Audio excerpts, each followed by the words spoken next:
Part 2. अनि म चाहिँ अहिले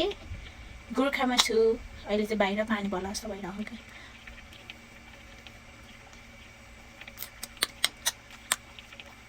ल ल ल यो अलिअलि भएको चाहिँ यसरी हातमा मेट्नुपर्छ क्या अनि के लगाउने मेरो चाहिँ बिहे भइसक्यो मलाई चाहिँ टिका लगाएको एकदम मनपर्छ कि मैले बिहे नहुँदाखेरि पनि कालो टिका लगाउँथेँ अहिले चाहिँ मैले बिहे भएपछि कालो टिका छोडेर रातो टिका लगाउँछु मलाई चाहिँ टिका लगाएको एकदम मनपर्छ टिका लगाएन भने चाहिँ के नलगा जस्तो हुन्छ कि मलाई लागिँदैन त बा ल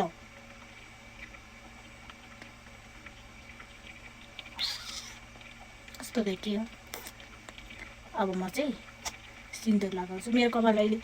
चिसै छ चिसोमा चाहिँ सिन्दुर लगाउनु हुँदैन भन्नुहुन्छ त्यही भएर म सिन्दुर चाहिँ अहिले लगाउँदिनँ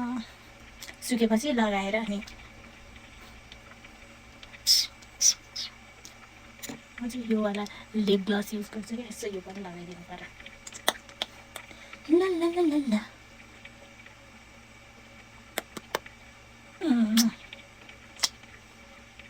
कस्तो देखेँ त म यति लगाएर